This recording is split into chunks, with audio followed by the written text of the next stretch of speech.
Hello and welcome to the halftime update of my RetroChallenge 2023-10 contribution.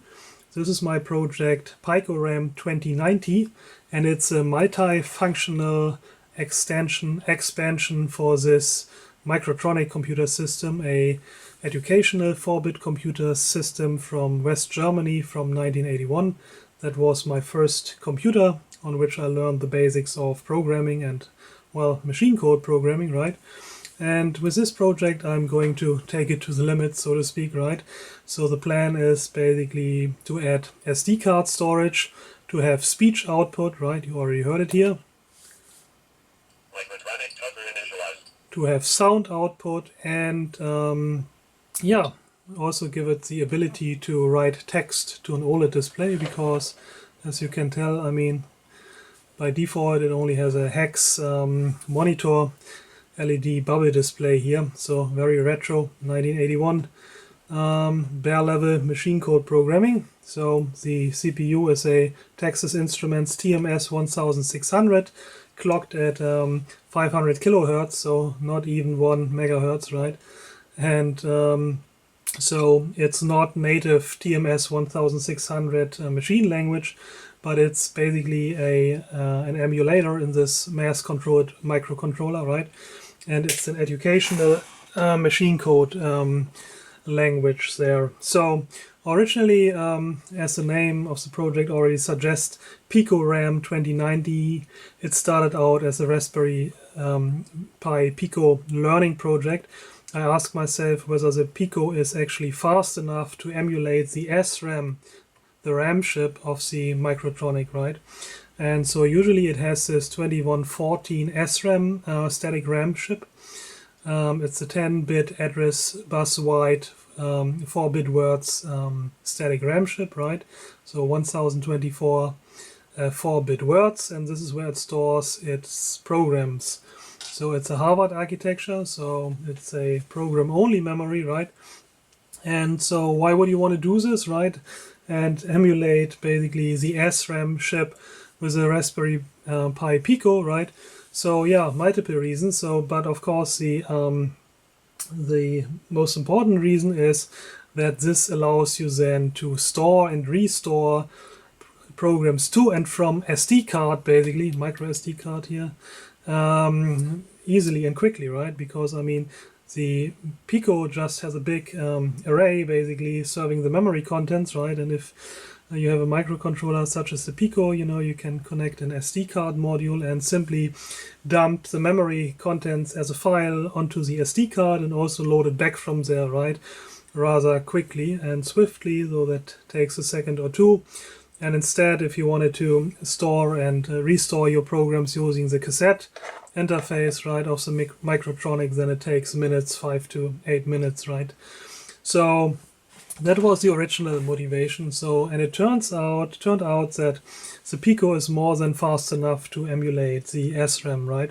So what I'm showing you here is, you know, the machine powers up, and it already has like a program loaded here, right? So here it's 17 and 4, Blackjack, right? It's a game. So, and on the left, so I'm playing it now, I can see this is my score and this is a computer score, right? And we gotta get to 21. I can push a 1 button to get one more card, or for 0 I, you know, decline. So, okay, and I win actually, because I got now, the computer got 25 and I got 14, so yeah, one more round.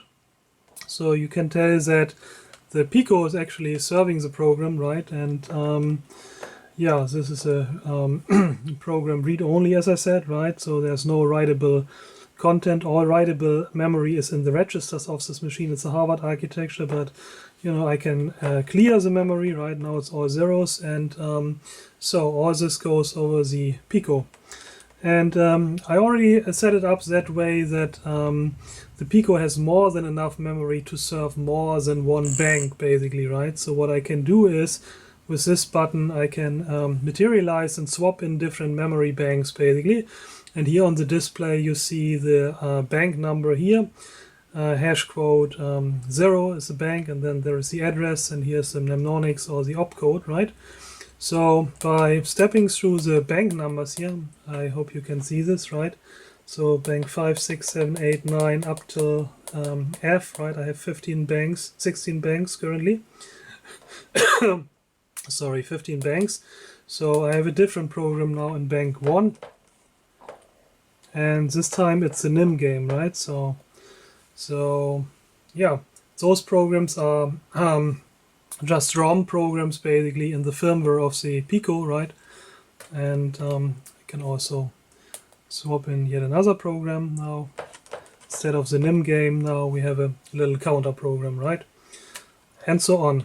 So yeah, so that's that. So basically with a push of a button I can materialize different programs into the memory, right? And so this is like something like an electronic die here program now. And now I also already implemented the ability to store these to SD card and to load them back, right? So let's enter our own little program here, something like a little counter. Should be rather fast.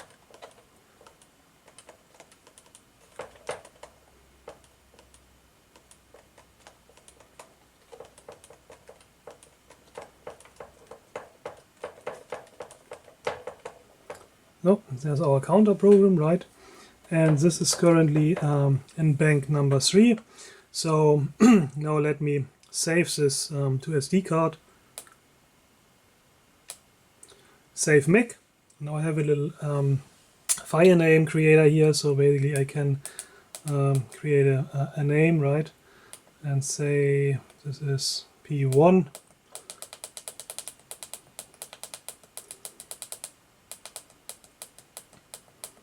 Not the most comfortable, but it works. So P1, and then I hit OK. And now you see that it's saving it to SD card. Actually, that takes a while because of the display updates. I can disable those, and then it goes basically in less than a second. So let's reset the memory, right? Now the program is gone, as you can tell. It's only going through the memory space basically, but there is no program, no counter. And we can load this back now. For this I'm now using this other button here. And now I can select the file, right? So I call it P1. I already have like 28 programs on the disk here. I can go through them. Let me find P1. There it is. And now it's loading back our counter program from SD card. Again, it's taking longer than it actually has to because of the display updates. But there you go. This is a counter program I had saved to disk, right? And yeah, other functionality is here you have, for example, a little directory list ls command, right? So you see what's on the SD card. And yeah, and you see that I'm also already preparing for extensions, right? So speech output. So I have an Epson speech synthesizer here. That's a DSP text to speech clickboard from the company Microelectronica, hosting an Epson DSP chip running DEC Talk. I have a lot of experience with these in other projects I did, and yeah, I managed to port the firmware for the Pico, and you can tell that it works. So there's a loudspeaker there in the corner, right? Here's a loudspeaker, and there is a PAM audio amplifier for this. So yeah. Another thing I wanted to add is sound. Unfortunately, I'm running out of I/O pins, right? So I cannot support sound and speech at the same time. But here's a toggle switch, right? And if we reboot the Pico, you can hear that now instead of saying testing, it's actually testing the sound capability. Pulse wave modulation, right? PWM. And so that's set up basically, but set up for what, right? I mean, as for the different memory banks, of course, it would be nice if that could be used for banked memory, right? So if the Microtronic had a way of switching the active memory bank, then you would have a very powerful expansion, a memory expansion, right? One problem is that the Microtronic really doesn't have opcodes, basically, unused opcodes that could be used to implement this new extra semantics, right? To switch in, to materialize in a different memory bank. Well, all the opcodes are basically taken, right, of these 12-bit opcodes here, right? There is no combination that does not have any meaning, any semantics. They are all taken, right, from 000 to FFF. But there are some opcodes which are vacuous, right, which have meaningless semantics, basically. For example, something like copy a register X onto itself, right? Or add 0 to a register, right? Or subtract 0 from a register, right? So, and that way we basically already have like a number of opcodes that are not being used in any real Microtronic program, and that I can use to assign extra side effects, like to control the speech synthesizer, or to make a sound, to put a character on the display, or to switch the active memory bank, right? And so that's what the plan is, the second part of this project, right? So that it's not only a mass storage and then a RAM emulator, but it's also supposed to be something like a coprocessor, right? So what we need to do is we need to figure out what is the current instructions, the current opcodes that the Microtronic is executing, and based on that, right, if it's one of these vacuous opcodes to which I can assign extra new semantics, basically, then I need to identify this, and the Pico can act on that behalf, right? So, for example, play a sound or send a byte to the speech synthesizer so that it starts to speak, or put something on the display, and so on. So that's the second part of the project, and that's what I'm going to implement in the remaining half of the RetroChallenge months, right? So in the next 2 weeks, I'm going to implement these extra opcodes so that I can then actually write Microtronic programs that make a sound, or that send something to the speech synthesizer, or put a character on the display, or switch a memory bank, right? So that's going to be the second part. Yeah, and one challenge is that, of course, how do you actually know what the Microtronic is currently executing? So, of course, all the instructions, basically, all the opcodes are being served from the memory chip. And in a standard design, you know, you would probably just try to grab the chip select line, right? Whenever the monitor program or the CPU basically grabs a byte or a nibble, actually, like 4-bit word here from this memory chip, usually it just you know, pulls down the chip select line low, and then the RAM chip puts out the word at that address that's currently on the address bus onto the data bus, right? And that way you would know, okay, now that is the current instruction. The Microtronic has just fetched an opcode, right? Or basically part of an opcode, right? So it needs 3 fetches for its 12-bit words, right? 3 nibbles, 3 4-bit words. But unfortunately, the Microtronic is not using the chip select line. So it's actually not straightforward to figure out when basically the SRAM is being accessed for memory to fetch the current instruction. And why is that? So basically that's because the same bus, right? The SRAM is basically connected to the TMS 1600 using GPIOs. So it's not really a real address bus or data bus, but this bus basically, or the address bus and the data bus, is shared, for example, with the display, right? So the same GPIO lines that are used to read and write to the SRAM chip are also being used to multiplex the LED display, and what's worse, even to do the keyboard scanning, right?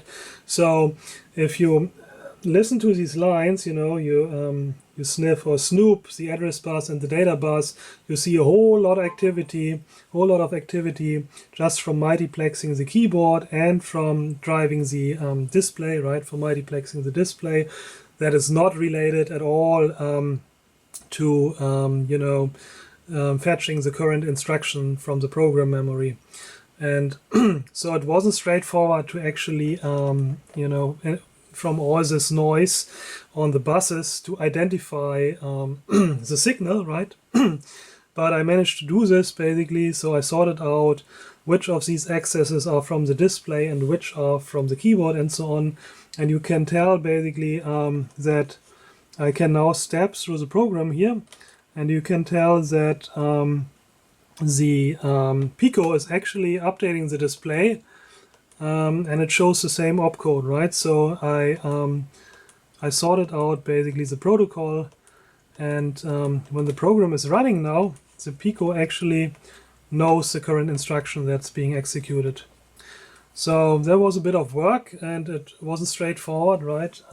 So in addition to grabbing the 10 address lines, the 4 data lines, and the write enable line, right? As I said, no ship select line. I also needed to add to grab one more signal from the board, which is basically the display multiplexing line. So this line basically allows me to determine whether I have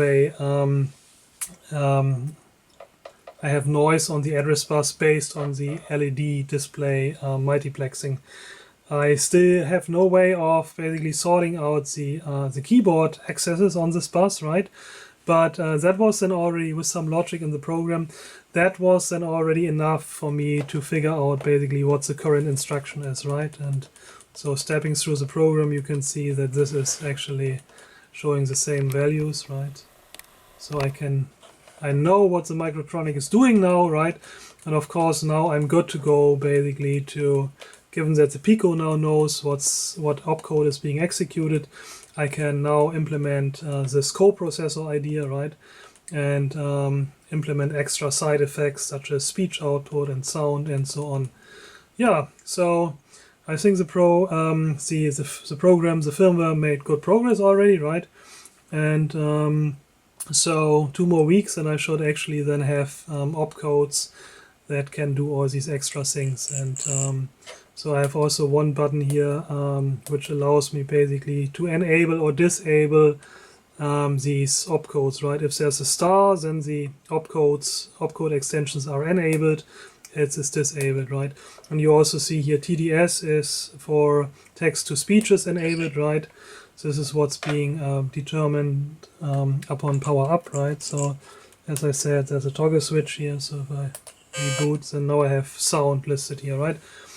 Alright guys, so that's it for me, from me for now, and yeah, there will be one more video in 2 weeks, and until then, right? So enjoy the retro challenge and best of luck with your own projects. Until then, take care, bye.